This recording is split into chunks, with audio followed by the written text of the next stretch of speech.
रायपुर में मंत्री डॉक्टर प्रेमसाय सिंह टेकाम ने शहीद बलिदान दिवस के मौके पर आज रायपुर के नवीन विश्राम गृह परिसर में आयोजित स्वर्गीय राजीव गांधी स्मृति प्रयास आवासीय विद्यालयों के प्रतिभाशाली 58 विद्यार्थियों को सम्मानित किया और मंत्री टेकाम ने इस मौके पर आईआईटी, एनआईटी, ट्रिपल आईटी और मेडिकल में प्रवेश लेने वाले प्रत्येक विद्यार्थियों को लैपटॉप के लिए 50-50 हजार रुपए की राशि का चेक प्रदान कर सम्मानित किया। इस दौरान अतिथियों द्वारा सम्मान समारोह में वर्ष 2021-22 में प्रयास आवासीय विद्यालय की उपलब्धि पर आधारित पुस्तिका का विमोचन भी किया। वहीं मंत्री डॉक्टर टेकाम ने इस मौके पर राज्य की विभिन्न शैक्षणिक संस्थाओं के अधोसंरचना निर्माण के लिए 72,83,73,000 रुपए की लागत वाले 32 निर्माण कार्यों का भूमि पूजन और लोकार्पण किया। इसमें 67,86,28,000 रुपए के 29 विकास कार्यों का भूमि पूजन हुआ और 4,97,45,000 रुपए के 3 विकास कार्यों का लोकार्पण शामिल है।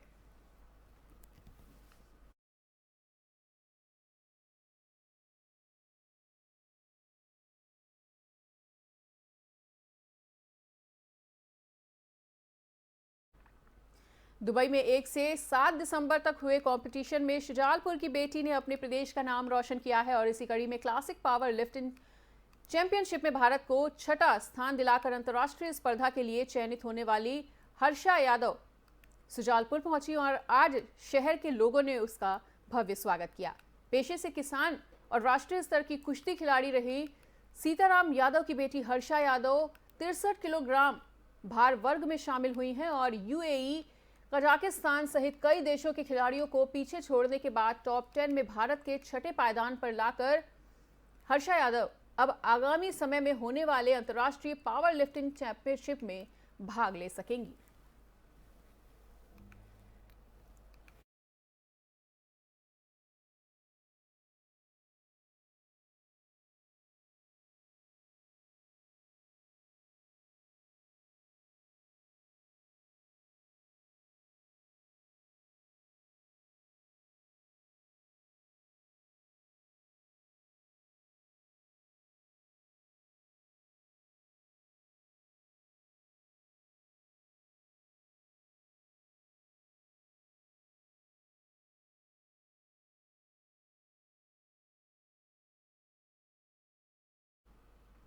भोपाल के विख्यात बिलाबोंग स्कूल में 3 साल की बच्ची से रेप के मामले में दोनों आरोपियों को दोषी साबित कर दिया गया है और आज इस मामले में अंतिम सुनवाई हुई।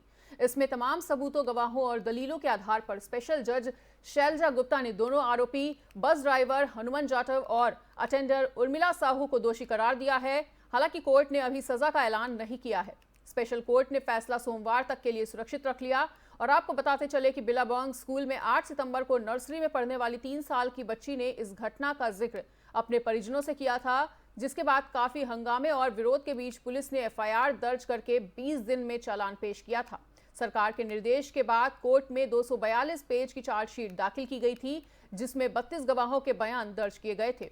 दोनों आरोपियों को सोमवार को कोर्ट इन गंभीर अपराधों में बड़ी सजा सुना सकता है।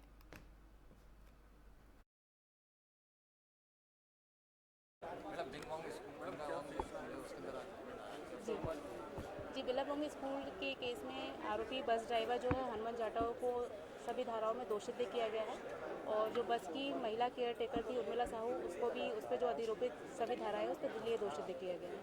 इसमें कितने गवाह पेश किए गए थे कोर्ट की तरफ? पुलिस को किस तरह इस पर अभियोजन ने कुल 32 गवाह कराए हैं और पहले उन्होंने 31 गवाह कराए थे। चूँकि इस पर आरोपी हनुमान जाटव से एक मोबाइल जब्त हुआ था और उसके पूरे जो उसने वीडियो फुटेज जो उसने डिलीट किए थे, तो उसके संबंध में एक विशेषज्ञ की साक्ष्य रह गई थी। तो बाद में अभियोजन ने एप्लीकेशन देकर उस विशेषज्ञ को बुलाया और इस पर ये पता चला था कि उसने जो सारे डिलीटेड वीडियो थे वो सारे ही अधिकतर मतलब 450 लगभग करीबन वीडियो थे उस पर, वो सारे ही अश्लील और पौर्ण थे। और जो फुटेज थी लगभग उस पर 30,000 फुटेज थी, जिसमें से अधिकतर फुटेज जो थी पूरा फोल्डर बना हुआ था अश्लील फुटेज का। तो वो एक महत्वपूर्ण गवाह था जो अभियोजन ने बाद में करवाया। अभी आरोपी तय हुए हैं या इस पर फैसला भी कब आएगा? सर, इस पर फैसला आ चुका है। दोषसिद्ध किया गया है आरोपियों को सभी धाराओं में, दोनों ही आरोपियों को। साल की लोग को सजा इनके लिए अब अभियोजन मांग करेगा कि उनको अधिकतम सजा दी जाए, क्योंकि बच्चियां बहुत मासूम थी, बहुत छोटी थी, 3.5 साल की 3 साल की बच्ची थी। कितने साल की धाराओं की बात? अधिकतम इस पे देखिए मृत्युदंड तक का प्रावधान है। अभियोजन की पूरी मांग रहेगी कि आरोपियों को अधिकतम सजा दी। इसमें एक बच्ची ने और गवाही दी। जी। क्या कुछ कहना है आपके बच्चे का? बच्ची का ये कहना था कि अंकल जो हैं बहुत अच्छे हैं। तो यहाँ पेरेंट्स ने सतर्कता दिखाई। मतलब यहाँ पे एसआईटी टीम के लिए बहुत ही मुश्किल था। उन्होंने सारे पेरेंट्स को एक दिन बुलाया था कि यदि आपकी बच्चियों के साथ भी ऐसा कुछ होता है तो आप लोग हमें इन्फॉर्म करें। तो उसमें से एक बच्ची के पेरेंट्स ने जब घर जाके अपनी बच्ची से पूछा कि बेटा अंकल कैसे हैं, तो उसने कहा अंकल अच्छे हैं। और जब उसने पूछा कि अपनी बच्ची से कि अंकल क्यों अच्छे हैं, तो उसने बताया कि अंकल मेरे साथ ऐसा ऐसा गलत काम करते थे, मुझे यहाँ यहाँ बैड टच करते थे, इसलिए अंकल ऐसे हैं, और मुझे टॉफ़ी खिलाते थे, इसलिए अंकल बहुत अच्छे हैं, मुझे बहुत प्यार करते हैं। तो कई बार पेरेंट्स के लिए एक मैसेज भी रहेगा कि कई बार जैसे हम हमारे बच्चे बोलते हैं कि संबंधित व्यक्ति अच्छा है या बुरा है, तो पेरेंट्स उनसे ज़रूर पूछें कि यदि वो अंकल अच्छे हैं या आंटी अच्छी है तो क्यों अच्छी। थोड़ा मैडम सज़ा तो आप थोड़ा क्लियर करिए, कितने साल की इसको सज़ा मिलेगी, मतलब या कब कब सोमवार को होगा? अभी सोमवार को इसके लिए सुनवाई होगी। अभियोजन पूरी तरह कोशिश करेगा कि अधिकतम सजा इनको। झिरिया में शनिवार को पंचमढ़ी रोड ग्राम झरिया के पास भीषण सड़क हादसा हो गया, जिसमें एक युवक की घटनास्थल पर ही दर्दनाक मौत हो गई।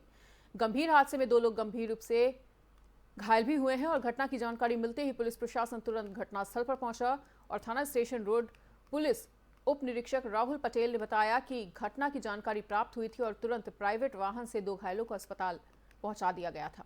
वहीं मृतक जो कि दुर्घटना का शिकार हुआ है उसे पोस्टमार्टम रूम में रखा गया है और पुलिस ने बताया कि ये लोग भोपाल से अपने किसी परिचित से मिलने पिपरिया आए थे और भोजन करने ढाबे जा रहे थे। अचानक कार अनियंत्रित हो जाने से ये पूरा हादसा हो गया।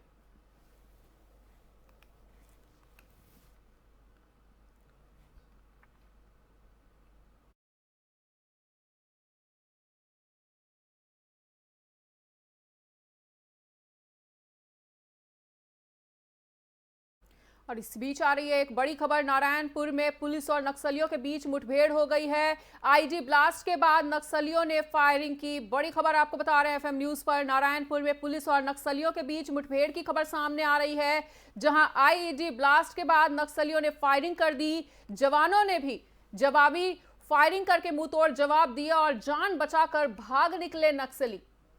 तो बड़ी खबर आपको बता रहे हैं, नारायणपुर में रविवार सुबह पुलिस और नक्सलियों के बीच मुठभेड़ हो गई थी और घात लगाए नक्सलियों ने पहले आईईडी ब्लास्ट किया और फिर जवानों पर अंधाधुंध फायरिंग करना शुरू कर दिया। इस पर जवानों ने भी मोर्चा संभाल लिया और जवाबी कार्रवाई में नक्सली जान बचाकर भाग निकले। इलाके में जवानों की ओर से सर्चिंग अभियान भी चलाया जा रहा है और मामला ओरछा थाना क्षेत्र का है। तो बड़ी खबर आपको बता रहे हैं कि जवानों ने जवाबी कार्रवाई भी की, जिसमें जान बचाने के लिए जो नक्सली हैं वो भागते हुए नजर आए। और बड़ी खबर आपको बता रहे हैं कि नारायणपुर में ये मुठभेड़ की खबर सामने आई है, जहां नक्सलियों ने जवानों पर फायरिंग कर दी थी और पुलिस और नक्सलियों के बीच मुठभेड़ की खबर सामने आ रही है नारायणपुर से।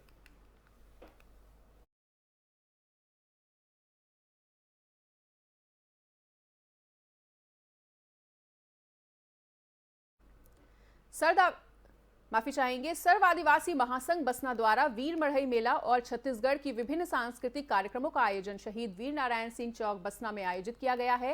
और बताना चाहेंगे कि शहीद वीर नारायण सिंह के शहादत दिवस को मढ़ई मेले के रूप में मनाया जाता है। शहीद वीर नारायण सिंह को याद भी किया गया और उनकी प्रतिमा की पूजा अर्चना कर उनका बलिदान दिवस मनाया गया। कार्यक्रम में समाज के कई प्रतिनिधि, पदाधिकारी और कार्यकर्ता हजारों की तादाद में बसना नगर के मुख्य चौक पर इकट्ठा हुए थे और भारी संख्या को देखते हुए पुलिस बल भी तैनात किया गया था।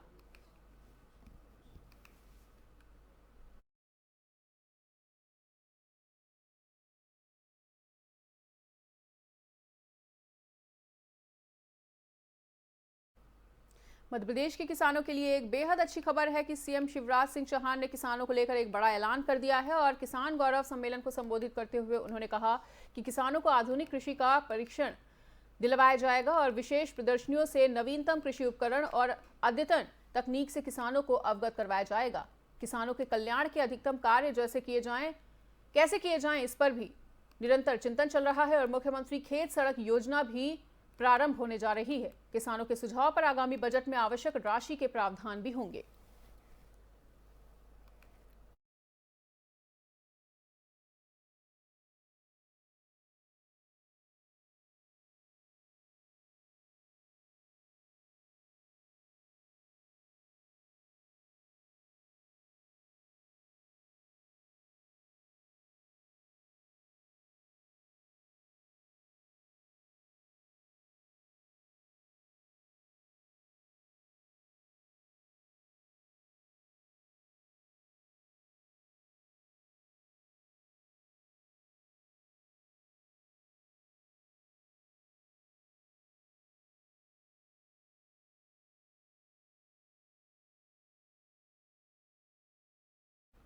और फिलहाल इसी के साथ इस वक्त के बुलेटिन में इतना ही। प्रदेश और दुनिया की बाकी खबरों के लिए देखते रहिए FM न्यूज़।